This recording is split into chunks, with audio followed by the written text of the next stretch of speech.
Mereka pun sampailah di villa. J-Hope yang merasa ada yang tidak beres dengan Suga, lalu menanyakan kembali dengan tatapan serius. Ketika melihat Suga akan beristirahat di kamar, J-Hope lalu menghampirinya dan mengunci pintu kamar. Dengan tatapan serius, J-Hope bertanya, "Yun, aku tahu kamu sedang ada apa-apa. Katakan, apa yang sebenarnya terjadi?" "Ya, aku tidak apa-apa," sembari berbaring di kasur. "Yun, kamu tidak bisa membohongiku. Aku tuh betul, seperti apa dirimu. Jika kamu tidak memberitahuku, aku akan bilang pada Bang Pedenim kalau kamu kenapa-napa." Lalu, Suga pun akhirnya bercerita tentang kejadian yang dialaminya. Setelah mendengar ceritanya, J-Hope pun terkaget. J-Hope terdiam untuk sesaat. Lalu, J-Hope meminta agar Suga menceritakan hal ini pada Bang Pedenim, namun Suga menolak.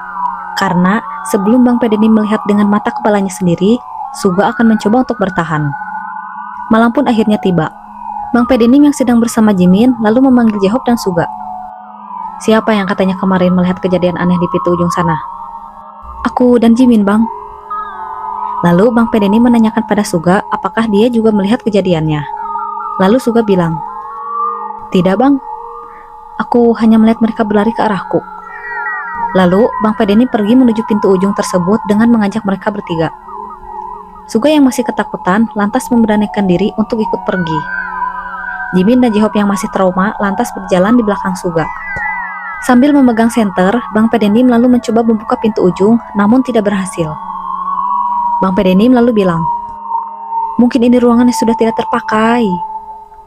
Kenapa kalian jauh sekali denganku? Sini mendekat." Para member yang ketakutan lalu menghampiri Bang Pedenim. Jimin lalu bilang, "Bang, kemarin aku mendengar suara teriakan dari sana. Coba Bang tengok dulu Bang kuncinya. Apa mungkin ada sesuatu?" Lalu Bang Pedenim mengintip lewat lubang pintu, namun tidak ada apa-apa. Bang Pedenim lalu bilang, "Sudah kubilang di villa ini tidak ada apa-apa. Kalian saja yang terlalu parno." Setelah mengatakan itu, tiba-tiba terdengar suara tertawa wanita dari dalam ruangan.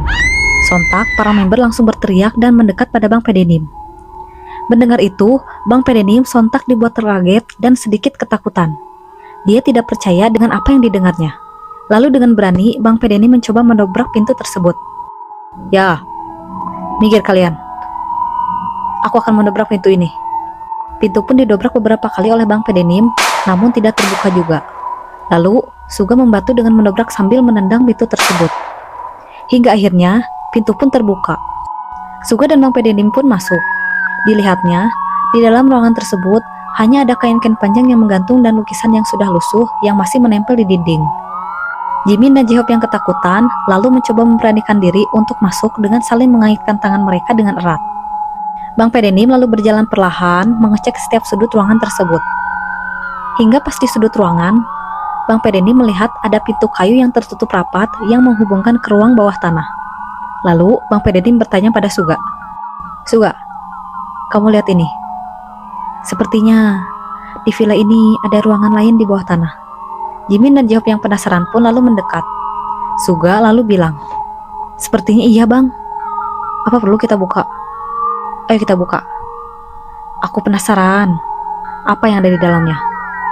Ketika Suga dan Bang Pedenim akan membuka pintu tersebut, J-Hope lalu bilang, "Sepertinya ruang di bawah sana sangat mengerikan, Bang. Apa mesti kita membukanya? Kita hanya memastikan saja apa yang ada di dalamnya." "Aku tidak mau ikut campur, Bang. Aku takut sekali. Aku akan pergi dari sini."